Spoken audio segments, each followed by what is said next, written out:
एक बार की बात है कि एक जंगल होता है और उस जंगल में लग जाती है आग। जंगल में आग लग जाती है और जितने भी जानवर होते हैं वो सारे के सारे जानवर जंगल से बाहर भागने लगते हैं। आग फैलती है, जंगल जल रहा है, धू धू करके जंगल जल रहा है, ठीक है ना। सब लोग आग के बाहर और बाहर खड़े होके कोई रो रहा है, ठीक है ना। कोई अफसोस कर रहा है कि भाई जंगल जल गया। भाई उनके लिए तो वो घर था ना, जंगल नहीं था, वो घर था उनका, तो घर चल गया, ठीक है। रोए जा रहे हैं कि अब क्या होगा, ठीक है।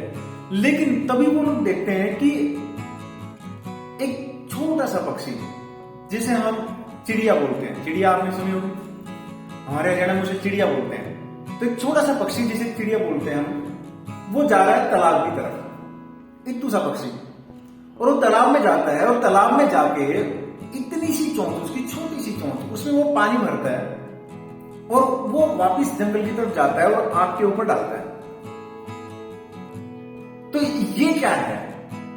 ये एक कोशिश है, ये एक सोच है, ये एक हौसला है। हमेशा याद रखना, एक बात हमेशा याद रखना कि एक पॉजिटिव थॉट, एक आपकी सकारात्मक सोच, एक पॉजिटिव थॉट नेगेटिव, लाखों नेगेटिव थॉट्स के ऊपर भारी होता है। ये बात हमेशा याद रखना। आप बड़े आदमी हो, आप बहुत सारा पैसा कमा रहे हो, ठीक है ना, आप बहुत बड़ी पोस्ट पे हो, तो इस बात से आपको महसूस नहीं होता ये आपको बड़प्पन नहीं है। ये चीजें आपको सिर्फ बड़ा नहीं बना देती है। अच्छी बात है कि हमें बहुत सारा पैसा नहीं कमाना चाहिए, उसमें बुरा नहीं है। अच्छी बात है कि हमारी कोई अच्छी पोस्ट हो, हम बड़े अफसर हो, ये भी अच्छी बात है, उसमें बुरा नहीं है। लेकिन सवाल ये उठता है, ठीक है ना, किसी महान इंसान ने कहा है कि हम जितनी पावर बढ़ती है उसके साथ जिम्मेदारियां बढ़ती हैं। ये बात हमेशा ध्यान रखना, ठीक है। तो इसका मतलब क्या है? इसका मतलब ये है कि बड़ा आदमी वो नहीं है सिर्फ कि भाई सिर्फ पैसा कमा रहा हूं, मैं बड़ा आदमी हूं, ठीक है ना, मेरी अच्छी बड़ी पोस्ट है, मैं बड़ा आदमी हूं। बड़े आदमी आप तब हो जब इस पोस्ट पे रह के इतने पैसे कमा रहे हो, आप इस लेवल पे जाके जो अपने से छोटे लोग हैं, जो आपके नीचे, आप उनसे कैसे बातें करते हो, ठीक है ना, उनके प्रति आपका बिहेवियर क्या है। अगर ऐसा नहीं है तो फिर कोई फायदा नहीं है कि इस लेवल पे जाके, ठीक है। तो ये चीजें हमेशा हमें ध्यान रखनी चाहिए। इंसान जब देखो, कहते हैं कि यार तेरे अंदर बचपना है, ठीक है, बहुत मतलब बच्चों वाली बातें करता, बचपना है एकदम। हर इंसान के अंदर बचपना होना ही चाहिए, ये ऐसा मेरा मानना है, ठीक है। क्योंकि वो बचपना जो होता है, वो चंचलपन जो होता है, वो आपको जिंदा रखता है। वो इस बात का एहसास है कि आप जिंदा है।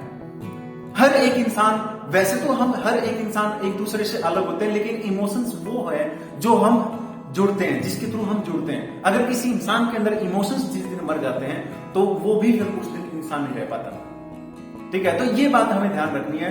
हम जब बाहर निकलते हैं तो कई बार हम लोगों को देखते हैं, किसी को दुखी देखते हैं, कोई परेशानी देखते हैं, उस टाइम पर जब किसी और के आंख के आंसू देख के हमारी आंख में आंसू आते हैं, तो समझ जाना कि हम जिंदा हैं। और यही चीजें हमें दूसरों से अलग करती है। हर एक इंसान का अपना एक टारगेट होता है, अब होना भी चाहिए, ठीक है ना। हमेशा बहुत सारे यहाँ पे ट्रैक बनेंगे, आपने देखा होगा बहुत सारे, हर एक इंसान का अपना एक ट्रैक है, अपना एक टारगेट है। तो ये बात हमेशा ध्यान रखना कि जब आप उस ट्रैक पे चलते हो और जब आप उस टारगेट पे जा रहे हो, जब उस टारगेट की तरफ आप बढ़ते हो, तो बहुत सारी अड़चने आएंगी, दिक्कतें आएंगी, ठीक है ना। इस बात से फर्क नहीं पड़ता है, ठीक है, कि भाई हम फेल हो गए, हम फेलियर हो गए, सर मैं फेल हो गया, मैं फेल हो गया। कौन इंसान है, ठीक है ना, कि जो फेल नहीं हुआ? जितने भी इन्वेंशन हुए हैं, जो बड़े बड़ी चीजें इन्वेंट हुई है बेटा, वो इसी चीज से हुई है दोस्तों, वो इसी चीज से हुई है, ठीक है, कि बार बार फेल होके बेहतर चीजें बनी है, बार बार फेल होके बेहतर चीजें बनी है। हजारों बार फेल होके भी इंसान को हमेशा कीप ट्राइंग करते रहो, कीप ट्राइंग करते रहो, आप वहां तक जरूर जाओगे। जब तक आप लड़ते रहोगे, आप मैदान में हो, जब तक आप मैदान में हो, जीतने की संभावना है। जिस दिन आप मैदान से बाहर, उस दिन जीतने की संभावना खत्म। आई होप ये जो बातें आज मैंने बोली हैं, इससे आपको कुछ पॉजिटिव चीजें मिली होंगी, ठीक है। तो आज के लिए इतना ही, मिलते हैं अपने नेक्स्ट वीडियो।